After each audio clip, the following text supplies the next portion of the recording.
Bonjour à toutes et à tous. Je suis Nathalie Tellalian, responsable de développement à Culture du Cœur Paris. Vous recevez cette vidéo car vous êtes à présent référent Culture du Cœur. Vous avez donc reçu des codes d'accès et vous avez accès à notre billetterie ainsi qu'à notre dispositif. Vous avez bien sûr accès à toutes les sorties de toute la France, que ce soit Paris, Île-de-France ou ailleurs.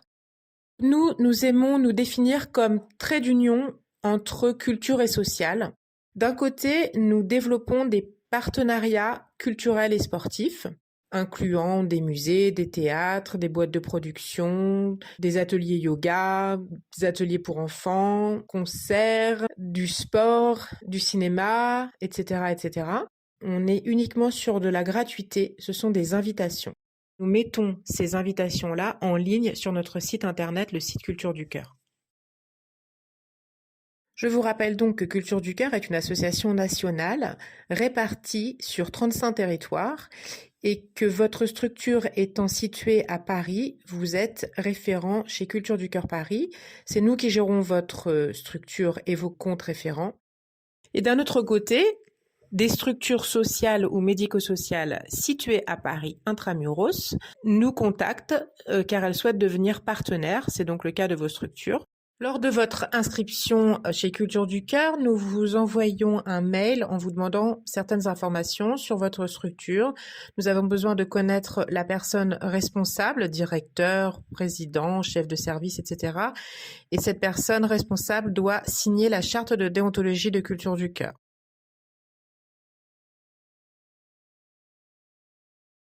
Ensuite, dans un second temps, nous allons avoir besoin d'identifier qui vont être ce que nous appelons les référents Culture du Cœur. Les référents Culture du Cœur seront toutes les personnes qui utiliseront notre dispositif et qui mettront ce dispositif en place au sein de la structure. Un référent peut être un stagiaire, un service civique, un éducateur, un travailleur social, un animateur, un psychologue, un infirmier, un directeur, un président. Nous devrons connaître chaque référent. Ils devront chacun signer la charte de déontologie en leur nom et s'engager à la respecter. Vous pouvez inscrire jusqu'à 10 référents dans une structure et vous pouvez à tout moment supprimer des référents ou en ajouter. Il faut bien nous prévenir lorsque quelqu'un quitte la structure afin qu'on puisse supprimer ses accès. Chaque référent doit être identifié et connu de Culture du Cœur et chaque référent signe la charte de déontologie et reçoit des codes d'accès à la billetterie. Ces codes d'accès, et j'insiste, sont et doivent rester strictement confidentiels et personnels. Ils ne peuvent pas être transmis entre collègues ou à un stagiaire qui ne serait là que pour 6 mois par exemple. Donc en tant que référent, vous avez effectivement pour mission de préparer la sortie en amont. Ça va être donc de bien identifier les sorties pour lesquelles les personnes sont intéressées, peut-être bien leur expliquer comment se rendre à la sortie, quel transport utiliser, etc.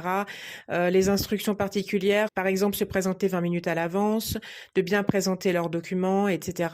De bien insister sur le fait que même si ce sont des invitations gratuites, l'engagement est important et que s'ils ne vont pas pouvoir aller à la sortie, ils préviennent. Et bien sûr, le suivi de la sortie. C'est pour ça qu'il est très important que le référent utilise ses propres codes pour effectuer la réservation, car nous allons parfois être amenés à être en contact sur l'organisation de certaines sorties.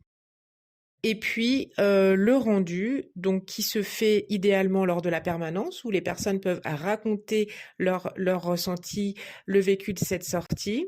Et vous, les référents, nous les transmettez, ces témoignages. C'est très important pour Culture du Cœur. Les témoignages, vous pouvez nous les transmettre directement via le site de Culture du Cœur sur la rubrique témoignages, ou bien par mail si vous avez une photo des bénéficiaires sur le lieu du spectacle. Je tiens à préciser que des bénévoles peuvent également être référents Culture du Cœur. Ils signeront également la charte de déontologie. Ils seront référents au même titre que les salariés. En revanche, si un bénévole est également bénéficiaire de votre structure, il faudra au préalable nous contacter pour en discuter. Le référent bénéficiaire bénévole ne pourra pas, par exemple, réserver des places à titre personnel. Il pourra obtenir ses invitations au maximum de 2 par semaine par un autre référent de la structure ou par une autre structure sociale. Ces personnes référentes vont donc s'emparer de leur rôle de médiateur culturel au sein de la structure. Ce que préconise Culture du Cœur, c'est la mise en place, si vous le pouvez bien entendu, d'une permanence ou d'un atelier collectif. Donc ces permanences doivent être des rendez-vous réguliers, agréables. Vous pouvez par exemple organiser tous les lundis matins un petit déjeuner Culture du Cœur. L'idée, c'est de se retrouver dans une salle agréable, autour d'une table ou bien sur des fauteuils, du café, du thé, des petits gâteaux, que ce soit un temps d'échange où les gens se sentent à l'aise et en confiance. Donc au cours de ces permanences, le ou les référents présents vont dans un premier temps présenter le dispositif de Culture du Cœur. Pour mettre les personnes présentes à l'aise, vous pouvez utiliser certains outils de médiation comme des jeux. Et l'idée sera ensuite de présenter, idéalement sur un grand écran, les sorties proposées par Culture du Cœur. Mais cette permanence permet d'aller bien au-delà d'une simple billetterie. Il y a toutes les discussions qu'il peut y avoir. Certains voudront parler de leur propre culture, d'autres voudront parler de sorties qu'ils ont déjà faites, peut-être donner l'envie aux autres. Ces permanences permettent de créer du lien social, de nombreux échanges. C'est un temps de partage, un lieu de réconfort, voir un petit peu avec les personnes présentes quelles sont leurs envies, est-ce qu'ils ont déjà fait des sorties, quel type de spectacle ils préfèrent voir, quel type de spectacle ils n'ont jamais vu et souhaitent découvrir, etc., etc. Dans l'idéal, une permanence collective dure entre 2 et 3 heures. Le temps de s'installer, de papoter un peu, de commencer à regarder toutes les sorties qui sont souvent présentées avec des petits teasers vidéo, de pouvoir consulter à la fois des sorties pour des mamans qui recherchent des sorties pour enfants, des seniors, des jeunes qui ne vont pas du tout vouloir voir le même type de spectacle. Ça prend du temps et ensuite il y a la réservation à prendre en compte. Donc 3 heures, c'est bien. Idéalement, il faut un rétroprojecteur ou au moins des ordinateurs, une connexion Wi-Fi et une imprimante parce qu'il faut imprimer les contremarques.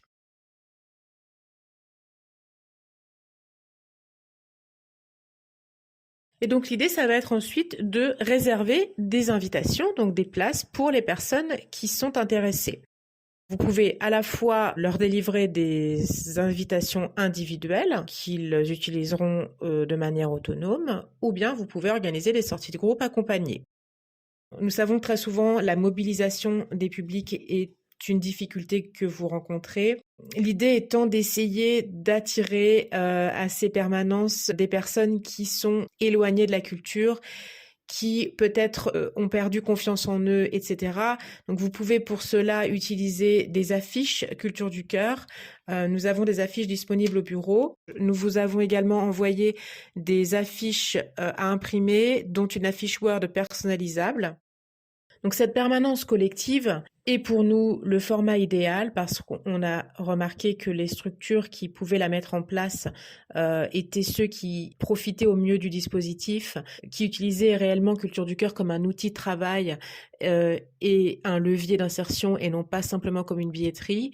Vous faites comme vous pouvez, bien sûr. Certaines structures ont la chance de pouvoir mettre en place cette permanence une fois par semaine, d'autres tous les 15 jours.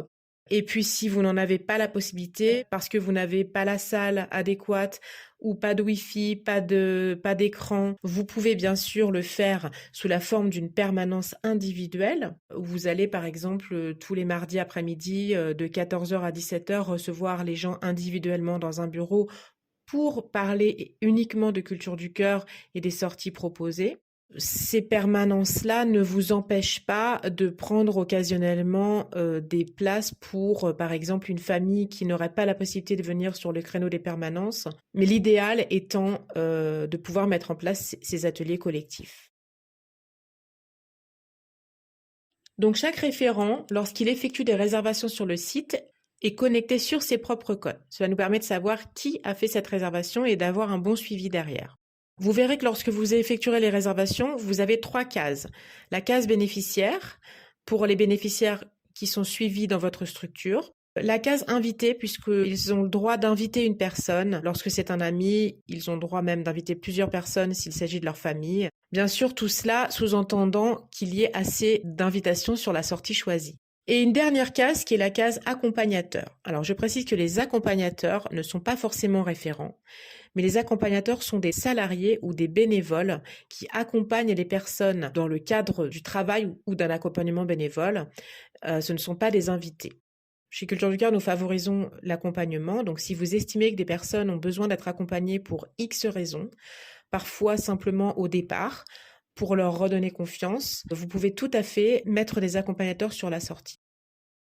Lorsque vous effectuerez vos réservations, j'insiste également sur ce point, nous vous remercions de lire attentivement toutes les instructions indiquées pour chaque sortie. Exemple, s'il s'agit d'un atelier pour enfants de 6 à 8 ans, il faut bien respecter la tranche d'âge. Si on vous demande de nous confirmer votre sortie car nous devons vous envoyer des e-billets pour un concert, merci de nous contacter, sinon les personnes se déplaceront pour rien car ils n'auront pas les billets. S'il s'agit d'une sortie de groupe avec accompagnateur obligatoire, il faut bien inscrire un accompagnateur. Les réservations qui ne sont pas faites selon les instructions sont supprimées et nous vous le notifions. Donc si sur un spectacle, vous voyez qu'il y a 5 places disponibles, ces 5 places concernent toutes les cases. Vous ne pouvez pas inscrire 5 personnes et vous dire que l'accompagnateur viendra en plus. La salle de spectacle ne fait pas de différence dans le nombre d'invitations qu'elle nous octroie entre les bénéficiaires, les invités et les accompagnateurs. Si les bénéficiaires de votre structure souhaitent consulter les offres de Culture du Cœur, ils peuvent le faire via un code unique, identifiant consultation, mot de passe consultation. Il s'agit donc ici d'une version consultation. Les bénéficiaires peuvent consulter les sorties, mais ils ne peuvent pas réserver. Alors je précise qu'il n'y a pas de limitation de nombre de places pour la structure. Vous n'êtes pas limité dans vos réservations. La seule limite est celle qui figure sur la charte de déontologie de Culture du Cœur Paris, qui est de ne pas octroyer plus de 2 sorties par semaine à un même bénéficiaire. Il faut savoir que sur le site de Culture du Cœur, les inscriptions sont nominatives. Pour toutes les sorties individuelles que vous réservez, vous devez préciser le nom et prénom des bénéficiaires, le nom et prénom des invités et le nom et prénom des accompagnateurs. Ça n'est pas anonyme. Vos réservations vont ensuite générer un PDF qui, dans la plupart des cas, sera une contre-marque à présenter directement à la salle de spectacle. En parallèle, lorsque nous clôturons les réservations pour un événement, nous envoyons la liste des inscrits aux partenaires culturels et donc ces personnes en arrivant sont attendues, sont sur une liste d'invités. Si les bénéficiaires ne sont pas certains de la présence des invités parce que, par exemple, ils n'arrivent pas à les joindre lors de la permanence, ce n'est pas grave. Vous notez le nom des invités prévus et vous nous tenez informés par la suite s'il y avait des changements. Lorsqu'il est précisé que les contre-marques peuvent être présentées sous format numérique, vous pouvez simplement leur envoyer par mail. Ils pourront la présenter sur leur téléphone portable au guichet. Parfois, vous verrez qu'il faut nous contacter car ce sont des e-billets que nous devrons vous envoyer et que vous transmettrez ensuite aux bénéficiaires. Je précise que nous envoyons tous les documents aux référents ayant fait les réservations et non pas en direct aux bénéficiaires. Et puis, dans certains cas, il faudra venir retirer les billets chez Culture du Cœur Paris. N'importe qui peut venir retirer des billets chez Culture du Cœur Paris au bureau à Ballard, dans le 15e. Il suffit de nous donner oralement la référence de réservation. Vous n'êtes pas obligé d'imprimer le bon de réservation. Cela va concerner par exemple des billets pour des salons, le cirque, certains très gros événements ou encore les expositions des musées faisant partie de Paris Musée. Donc un référent peut par exemple venir récupérer tous les billets carton, ou bien un bénévole, ou bien une personne habitant proche du bureau, peu importe, nous ne demandons aucune identité. À partir du moment où vous réservez une sortie pour un bénéficiaire, vous allez devoir créer le bénéficiaire et il sera automatiquement enregistré dans la base de données. Donc pour ces prochaines sorties, vous n'aurez qu'à le sélectionner dans la liste. Les invités, en revanche, ne s'enregistrent pas, donc il faut les réinscrire à chaque fois. Petite précision sur la création d'un bénéficiaire. Vous allez voir qu'on vous demande de créer un mot de passe. Vous pouvez lui créer un mot de passe si vous souhaitez que cette personne ait un accès un peu plus poussé au site, c'est-à-dire qu'elle puisse déposer des témoignages directement. Sinon, cliquez simplement sur « Ne pas donner de mot de passe ». Pour toutes les réservations qui ne sont pas étiquetées sortie de groupe, les réservations ouvrent 15 jours avant les événements. Et pour les sorties étiquetées sortie de groupe, nous les ouvrons à 1 mois pour vous permettre d'organiser votre sortie de groupe. Ce qui nous importe est que nous ayons le nom de l'accompagnateur, que vous suiviez bien les instructions et que nous puissions organiser la sortie avec vous. Le nom des personnes inscrites n'a pas d'importance puisque c'est l'accompagnateur qui sera en charge de la sortie et qui sera en contact avec le lieu partenaire culturel. En revanche, si vous inscrivez un nombre de personnes, il faut essayer au maximum de respecter ce nombre. Tout ça, ça se fait avec nous, au téléphone, par mail. On est au courant des difficultés que vous rencontrez. On sait que ce sont des publics fragiles, sensibles, avec énormément de problématiques. Simplement, il faut que nous puissions être en contact pour assurer au maximum les sorties et surtout de tenir informés les partenaires des éventuelles annulations, changements, diminution de nombre de personnes, etc.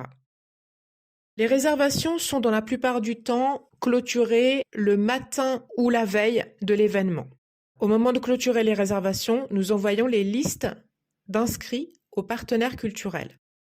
Si vous souhaitez annuler des réservations, vous pouvez le faire directement sur le site internet. Et si le site vous indique qu'il n'est pas possible d'annuler, cela signifie que nous avons déjà clôturé cette sortie. Il faut dans ce cas nous prévenir au plus vite afin que l'on puisse en informer le partenaire culturel. Lorsque ce sont des annulations de dernière minute, il est préférable d'essayer de contacter directement la salle de spectacle. Sachez que si vous ne pouvez pas annuler une réservation sur le site, la place est perdue pour Culture du Cœur. Donc nous vous invitons à essayer de proposer cette place à une autre personne et de nous en communiquer le nom. Nous connaissons les difficultés de vos publics, mais il est important que les absences soient, dans la mesure du possible, prévenues. Les absences non prévenues nous font perdre des points auprès de nos partenaires culturels et pénalisent d'autres personnes qui auraient pu bénéficier de ces sorties.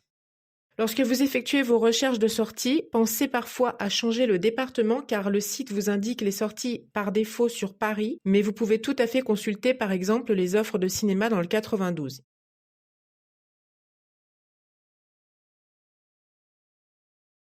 En tant que référent Culture du Cœur, vous recevrez également des propositions de visites de sensibilisation. Ces visites ne s'adressent qu'aux référents Culture du Cœur et non aux bénéficiaires. Ces visites de sensibilisation vont vous permettre de pouvoir vous familiariser avec un lieu culturel ou par exemple une exposition. Vous serez guidé par un médiateur ou une médiatrice et vous pourrez par la suite emmener vous-même un groupe en connaissant déjà le terrain. Si vous vous inscrivez à ces visites de sensibilisation, merci d'y participer ou de nous prévenir au plus vite en cas d'impératif.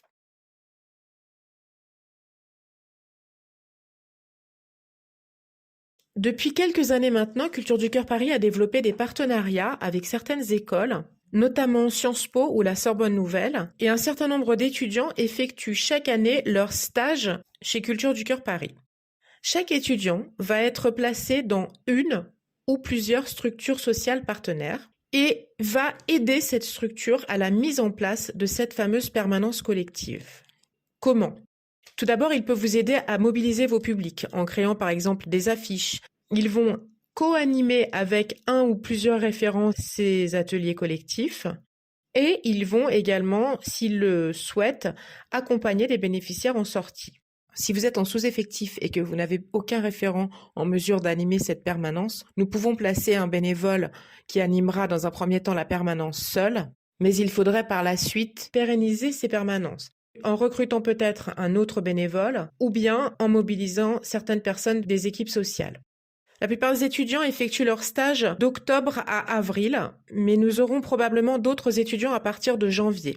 Nous enverrons un mail à chaque fois que nous avons des étudiants disponibles. Donc, si un étudiant est positionné dans votre structure, c'est cet étudiant qui viendra toutes les semaines ou tous les 15 jours, selon la régularité de votre permanence, sur environ 6 mois. Ce sera toujours le même étudiant. Il est très important qu'il y ait une régularité. Enfin, Culture du Cœur Paris dispose de plusieurs mallettes pédagogiques. Nous vous prêtons ces mallettes pour que vous puissiez animer des ateliers. Vous pouvez animer de nombreux ateliers avec une même mallette. Ce sont des jeux collectifs. Nous avons des mallettes autour de l'art, du sport, Ce type d'information vous est envoyé par mail. N'hésitez pas à revenir vers nous si vous étiez intéressé. Sachez que nous sommes à vos côtés pour vous aider. Il est important que vous nous teniez au courant de la mise en place du dispositif dans votre structure. Si vous rencontrez des freins, des difficultés, de nous en parler afin qu'on essaie de trouver ensemble des solutions. L'idée étant que vous puissiez utiliser au mieux notre dispositif et en faire bénéficier les personnes concernées. Merci de votre écoute. À très bientôt et très bonne journée à tous.